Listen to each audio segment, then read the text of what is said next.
সুদা সাদা বলে দেয় কি আমাদের নবী আলিমুল গায়ব, আমাদের নবী আদিন নাদির, আমাদের নবী আল্লাহর জাতি নূর। আল্লাহ পাক রব্বুল আলামিন পবিত্র কোরআনের সূরায়ে নামাল, সূরায়ে নামাল এর 65 নম্বর আয়াতে বলেন, কুল লা ইয়ালামু মান ফিস সামাওয়াতি ওয়াল আরদিল গায়বা ইল্লাল্লাহ। হে রাসূল করিম সাল্লাল্লাহু আলাইহি ওয়াসাল্লাম, আপনি ঘোষণা করে দিন আসমান জমিনের কোন বাসিন্দাই গায়েব জানে না একমাত্র আল্লাহ ছাড়া। দেখি অস্পষ্ট কথা, সুস্পষ্ট। সূরা নমলের 65 নম্বর আয়াতে আল্লাহ সুস্পষ্ট ভাষায় ঘোষণা দিয়া বলেন, আপনার মুখে ঘোষণা করে দিন আসমান জমিনের কোন বাসিন্দাই গায়েব জানে না একমাত্র আল্লাহ ছাড়া। এই কারণে হযরত ইমাম আবু হানিফা রাহমাতুল্লাহি আলাইহি লিখিত বেশ কতগুলি কিতাব আছে শুধু আহলে সুন্নাত ওয়াল জামাতের আকীদা শিক্ষার বিষয়ে। আহলে সুন্নাত ওয়াল জামাতের আকীদা শিক্ষা দিয়ে ইমাম আবু হানিফা অনেকগুলি কিতাব লিখেছেন। এর মধ্যে তার লিখিত একটা কিতাবের নাম আল ফিকহুল আসগর, আরেকটা কিতাবের নাম আল ফিকহুল আওসাত, আরেকটা কিতাবের নাম আল ফিকহুল আকবার। আল ফিকহুল আকবার কিতাবের ব্যাখ্যা গ্রন্থ লিখেছেন পৃথিবীর বিখ্যাত হানাফি মাযহাবের ভাষ্যকার আল্লামা মুল্লা আলী আল কারি রাহমাতুল্লাহ আলাইহি। তার নাম হইল শরহুল ফিকহুল আকবার। সেখানে পরিষ্কার ভাষায় উল্লেখ আছে যে আল্লাহ যেহেতু সূরা নামালের 65 নম্বর আয়াতে পরিষ্কার ভাষায় বলে দিয়েছেন একমাত্র আল্লাহ ছাড়া আসমান জমিনের কোন বাসিন্দাই গায়েব জানে না, সুতরাং যে বলে নবী গায়েব জানে সে পবিত্র কোরআন মানে না। যে কোরআন মানে না তার ঈমান থাকে না, যার ঈমান থাকে না তার আবার সুন্নি কি আর ওয়াহাবি কি?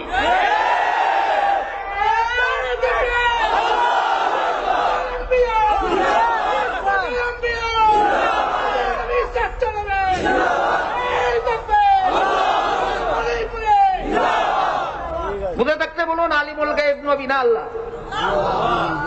নবীর মর্যাদা দেওয়ার আলাদা কোন আয়াত নাই, নবীর মর্যাদা বোঝাবার আলাদা কোন হাদিস নাই। যে আয়াত একমাত্র আল্লাহর মর্যাদা বোঝানো হয়েছে সেটা নবীর বেলায় ভিত করে কেন?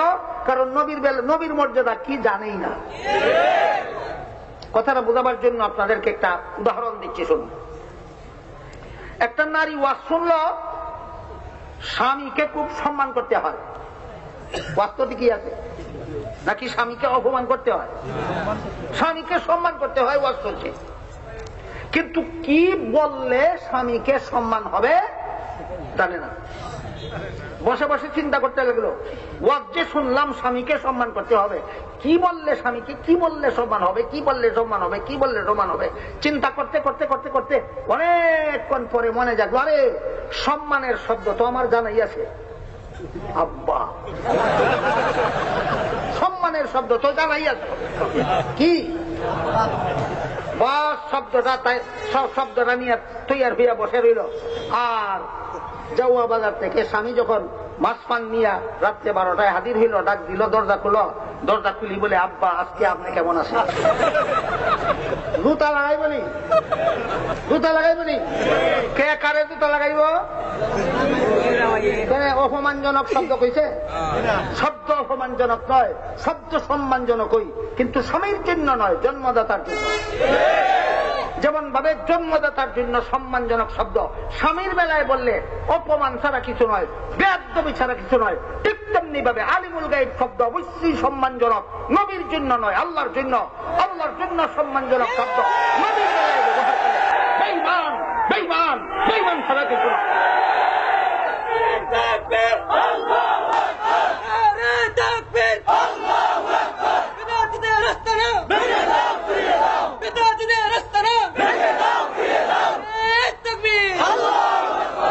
উদাহরণ বুঝে থাকতে বলুন, আব্বা শব্দটা কি একটা গালি না সম্মানজনক শব্দ? স্বামীর জন্য না, জন্মদাতার জন্য। স্বামীর বেলায় বললে বেয়াদব, স্বামীকে আব্বা বললে বেয়াদব, বেয়াদব, বেয়াদব ছাড়া কিছু নয়। ঠিক তেমনি ভাবে আলিমুল গায়ব হাদিন নাদির শব্দ সম্মানজনক আল্লাহর জন্য নবীর বেলায় ব্যবহার করলে বেঈমান বেঈমান বেঈমান ছাড়া কিছু নয়। আল্লাহ পাক রব্বুল আলামিন পবিত্র কোরআনে সূরা ইউসুফের আয়াতে বলেন, ওয়ামা কুনতা লাদাইহিম ইয আজমাউ আমরাহুম ওয়া হুম ইয়ামকুরুন। হে রাসূল করিম সাল্লাল্লাহু আলাইহি ওয়াসাল্লাম, ইউসুফ আলাইহিস সালামের বড় 10 ভাই তাকে কুয়ায় নিক্ষেপ করার জন্য যখন সলা পরামর্শ করতেছিল, যদি আপনি হাদির নাদির হইতেন, ঘটনা নিজেই দেখতেন, নিজেই জানতেন, যেহেতু আপনি হাদির নাদির নন, এই জন্য আমি আল্লাহ আপনাকে কুরআনের সূরা নাযিল করে ঘটনা জানিয়ে দিলাম। কি বলেছেন আল্লাহ আমাদের নবীকে? হাদির নাদির না, হাদির নাদির না। আল্লাহ বলেন আমাদের নবীকে হাদির নাদির না। মুশরিকেরা কয় হ্যাঁ। আল্লাহর নারে হ্যাঁ কইলে সুন্নি হয় না বেঈমান হয়?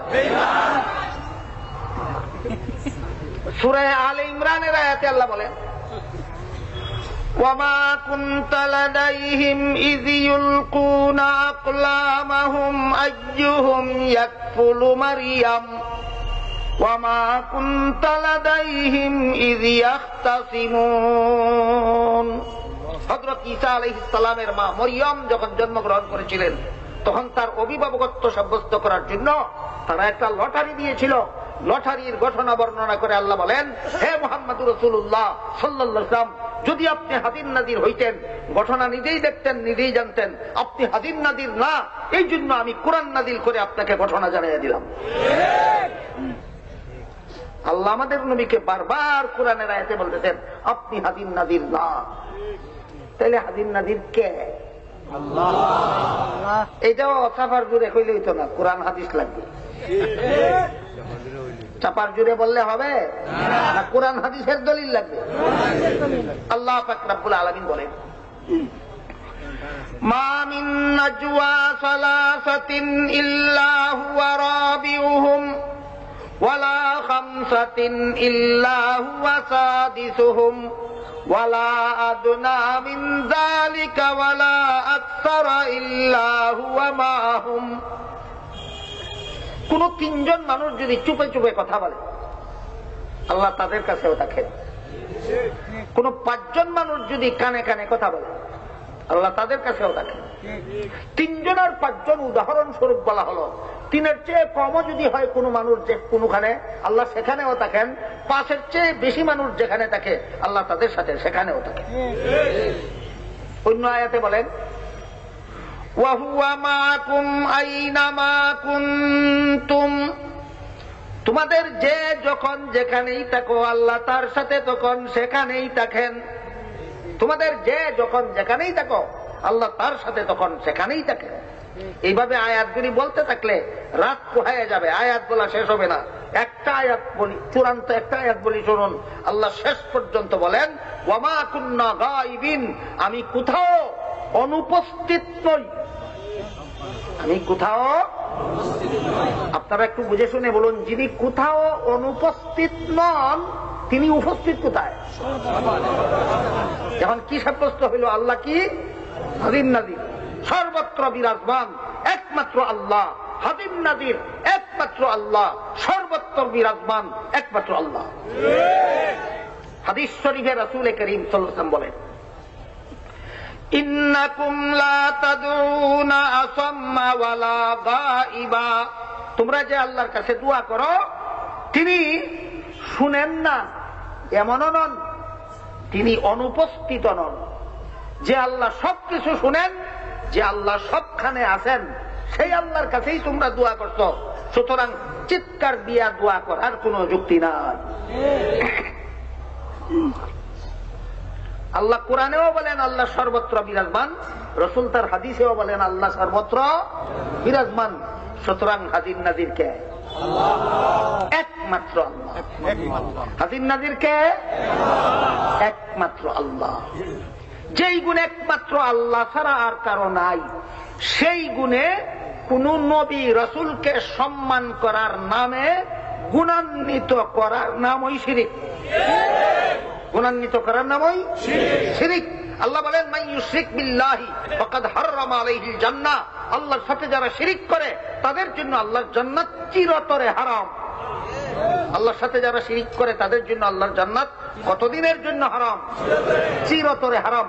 হাদিস শরীফে রাসূল করিম সাল্লাল্লাহু আলাইহি ওয়াসাল্লাম বলেন আতানি আতিম মিন ইনদি রাব্বি ফাহায়্যারানি বাইনা আন ইয়াদখুলা নিসফু উম্মতি আল জান্নাতা ওয়া বাইনা আশ-শাফাআহ ফাখতারতু আশ-শাফাআতা ওয়া হিয়া লিমান মাতা ওয়া লাম ইউশরিক বিল্লাহি শাইআ আও কামা ক্বালা আলাইহিস সালাতু ওয়াস সালাম।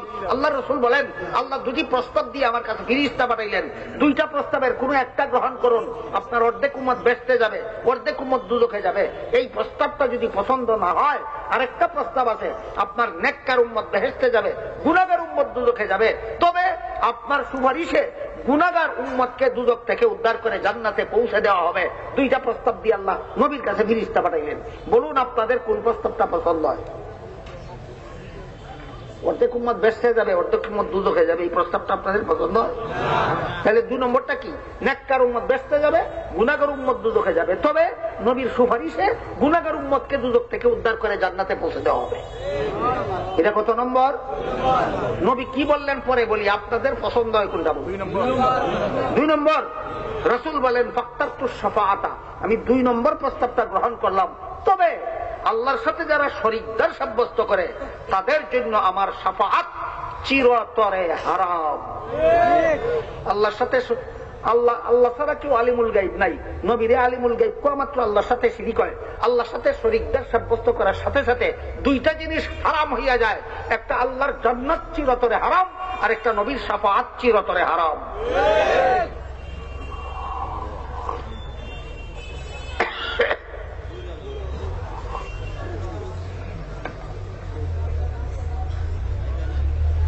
বুঝা থাকলে বলুন আলিমুল গায়ব কে? আল্লাহ, একমাত্র আল্লাহ। হাজির নাজির কে? সুতরাং আল্লাহ ছাড়া আর কাউকে এই সব গুণে গুণান্বিত করার নাম শিরিক। করলে কতটা জিনিস হারাম হয়? একটা আল্লাহর জান্নাত চিরতরে হারাম, আর একটা নবীর শাফাআত চিরতরে হারাম। কেমন খেয়ালি পোলাও খায় চিন্তা করে। এইরকম খেয়ালি পোলাও যারা খায়, খেয়ালি পোলাও বুঝেন? বাংলায় কবি লিখেছে না, হুলুবালির কুরমা পোলাও আর যে কাদার পিঠে মিশামিশি খেয়ে সবাই বলে বেজায় মিঠে। ছোট ছোট ছেলে ফেলেরা রাস্তার পাশে বসে বসে রাস্তার ধুলা দিয়া ভাত রান্ধে, ইটের ফাঁকি দিয়া পোলাও রান্ধে, আর কচুর ডগা দিয়া রান্ধে কুরমা, আর ফেক দিয়া বানায় পিঠা। বানাইয়া সত্য সত্যি খায় না খাওয়ার ভঙ্গি করে? মিশামিশি খেয়ে সবাই বলে বেজায় মিঠে। এই ফেকের পিঠা খাইয়া ফুলাফানে যেই রকম মজা পায়, আল্লাহর সাথে শরীকদার বানাইয়া নবীকে তাজিম কইরা মুশরিকের দল এই রকম মজা পায়।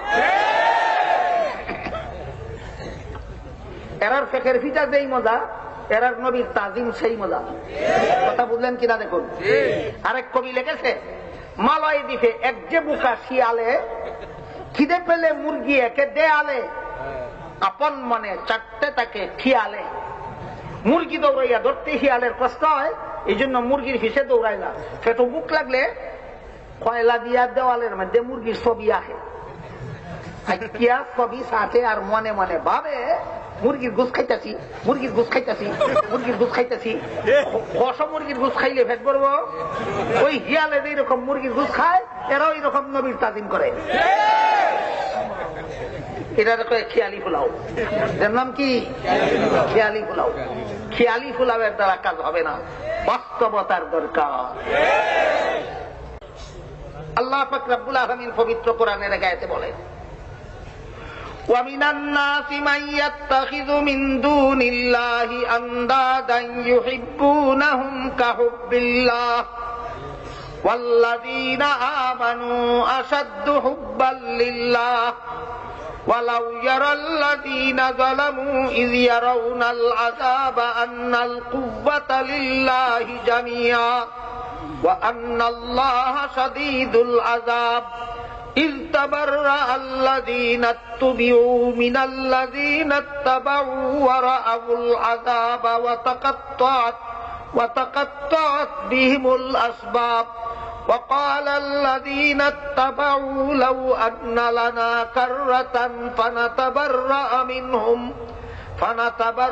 منهم كما تبرأوا منا كذلك يريهم الله أعمالهم حسرات عليهم وما هم بخارجين من النار. এই দীর্ঘ আয়াতে আল্লাহ বলেন, যারা আল্লাহর সাথে আর কাউকে শরীকদার সাব্যস্ত করে, যারে শরীকদার সাব্যস্ত করে সেও যদি সম্মত থাকে, তাইলে পূজারী আর পূজনীয় কপক্ষ দুই পক্ষ, দুনো পক্ষকে চিরকালের জন্য জাহান্নামে প্রবেশ করিয়ে দেওয়া হবে। দুনো পক্ষকে চিরকালের জন্য। ইস্তাবাররা আল্লাযীনা তুবিউ মিনাল্লাযীনা ইত্তাবাউ, উত্তুবিউ আর ইত্তাবাউ, পূজারী আর পূজনীয় উভয় পক্ষকে আল্লাহ বলবেন, তোমরা চিরকালের জন্য জাহান্নামে প্রবেশ করো, তোমাদের প্রবেশ করার পথ আছে, বের হওয়ার পথ নয়। এই জন্য অন্য আয়াতে বলেন, ইন্নাকুম ওয়া মা তা'বুদুনা মিন দুনিল্লাহি হাসাবু জাহান্নাম, মূর্তির পূজা যারা করো তোমরা আর তোমাদের মূর্তিরা উভয় পক্ষ হবে জাহান্নামের লাকড়ি। জাহান্নামের লাকড়ি কেন? মূর্তিগুলিকে আল্লাহর শরীকদার সাব্যস্ত করার কারণে, মূর্তিগুলিকে আল্লাহর শরীকদার সাব্যস্ত করার কারণে। যেহেতু আল্লাহ পরিষ্কার বলে দিয়েছেন আল্লাহর সাথে যারা শরীকদার সাব্যস্ত করে তাদের জন্য দুইটা জিনিস হারাম, মনে থাকবে? কটা জিনিস হারাম? এক নম্বর আল্লাহর জান্নাত চিরতরে হারাম, দুই নম্বর নবীর শাফাআত চিরতরে হারাম।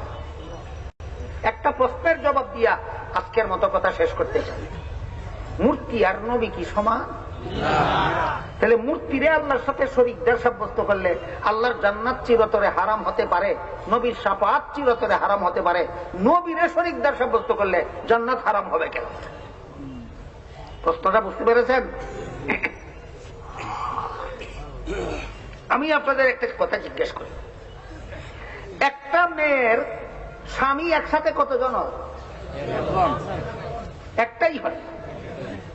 স্বামীর নির্দেশ মতে চলে না, চলে একটা গুলামের নির্দেশ মতে। স্বামীর ঘর করে না, গুলামের ঘর করে। এই নারীটা সতী না অসতী? কেন? স্বামীর ঘর না করিয়া ঘর করে গুলাম।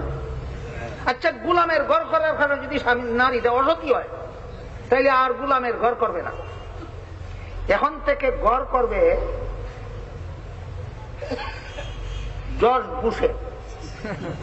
জর্জ বুশ গুলাম না একটা বিশাল সাম্রাজ্যের এই প্রেসিডেন্টের ঘর করলে অসতী হইত না।